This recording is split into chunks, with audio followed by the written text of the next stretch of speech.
My people, gather around. You see, in this life, if you make yourself a banana, monkeys will peel you and eat you. This is the story of Mensa, a man who was good. In fact, he was too good. Mensa was softer than fresh bread. He was the kind of man who would apologize to a table for bumping into it.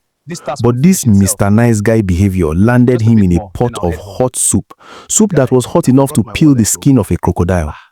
He learnt the hard way that a polite maybe will send you to jail, but a rude no will set you free.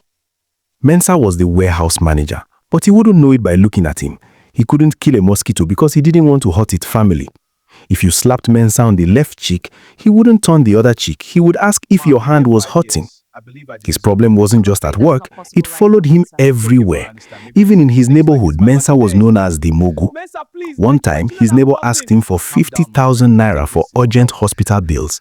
Mensa didn't have it, but instead of saying no, Mensa went to borrow money from a loan shark just to give to the neighbor. 2 weeks later, he saw that same neighbor drinking beer and eating pepper soup at a bar. Did Mensa fight him? No. Mensa actually hid his face so the neighbor wouldn't feel embarrassed. Can you imagine such foolishness? At work, his colleagues used him like a doormat. If they asked for a loan, he said yes. If they asked him to carry their bags, he did it with pleasure. He was the first to arrive and the last to leave because he was busy doing everyone else's work. His father always told him, Mensa, a gentle answer turns away wrath. But Mensa forgot the other saying, the sheep that plays with the dog will eventually be beaten. The dog in this story was Big Sam. Big Sam was the sales lead. He had a mouth sweeter than honey, but his character was slippery like okra soup. He drove a flashy car, wore perfume that entered the room before he did, and he knew exactly who to target. He knew Mensa was weak. One Friday evening, after everyone had zoomed off to beat the traffic, Big Sam strolled into the warehouse. The air conditioner was humming and Mensa was packing up to leave. "Chairman Mensa," Sam hailed, smiling like a goat that saw a tuber of yam. "My boss, the only man working hard." Mensa smiled, happy for the praise. "Ah, Big Sam, good evening, oh." "Mensa," Sam lowered his voice, looking around. "I have a small emergency. A VIP client, very big man, a senator, needs 10 iPhones now. I will bring the invoice on Monday. You know me now, we are brothers. If we delay, we lose the contract." Now, the company policy was clear. It was written in red ink on the wall. No invoice, no goods. Mensa's brain was screaming, "No, Sam, get out." He knew this was wrong. He knew it could get him fired. But his mouth was shaking like a leaf in a storm. He didn't want Sam to think he was wicked. He didn't want beef. He didn't want Sam to stop praising him. So, instead of standing his ground, Mensa started speaking grammar. "Ah, Big Sam, you know, it is somehow. The CEO will shout. Maybe we should wait, but I don't want to block your blessing. Let me just go to the toilet and think about it." Mensa ran to the toilet to hide, hoping Sam would disappear like smoke. But that was a mistake. As our elders say, when the cat leaves the house, the mouse becomes the landlord. Mensa stayed in the toilet for 20 minutes, praying for a miracle. When he finally came out, the warehouse door was wide open, the shelf was empty, the 10 iPhones were gone, and Big Sam had vanished. Mensa's heart caught, he sweated buckets, but he consoled himself, saying, "Sam is my guy, he is not a thief, he will bring the paper on Monday." Monday came. Mensa waited by the door like a security guard. No Sam. He called Sam's phone, switched off. Tuesday came. This was the longest day of Mensa's life. He saw Sam's car in the parking lot. He ran to Sam's office, his heart pounding in his chest. "Sam, the invoice," Mensa whispered, shaking. "Which invoice? Mensa, are you okay? Go and do your work, Jerry." Mensa froze. "But the phones, the 10 iPhones you took on Friday." Sam's eyes turned cold instantly. "What phones? Did I give you phones? Do you have proof? Oga, get out of my office before I call security on you for harassment." Mensa walked back to the warehouse, his legs feeling like water. He wanted to go to the CEO. He wanted to confess, but fear paralyzed him. He thought, maybe if I keep quiet, nobody will notice. Foolish thought. In a company, numbers don't lie. Wednesday morning, the police came. The CEO was red like palm oil. "Where are the phones? That is 15 million naira. Mensa, you are the manager. You are responsible." They played the CCTV. It looked terrible. It showed Big Sam talking, and it showed Mensa scratching his head and smiling sheepishly.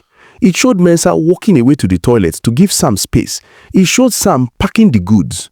When they caught Big Sam, he didn't even blink. He threw Mensa under the bus faster than a careless driver. "I didn't steal," Sam shouted at the police. "Mensa gave them to me. We are partners in crime. Look at the video. Did he shout? Did he stop me? No, he gave me space to operate." Just like that, Mensa was arrested, handcuffs kapam. The courtroom was hot. Mensa was sweating like a Christmas goat. His lawyer was trying his best, but the prosecutor was eating Mensa alive. "Mr. Mensa," the prosecutor roared, "you claim you are innocent, but the video shows you walking away. Why did you leave the room? Was it not to let your partner walk?" "No, my lord," Mensa cried. "I went to the toilet." "Avoid conflict?" The prosecutor laughed. "Mr. Mensa, by avoiding conflict, you facilitated a crime.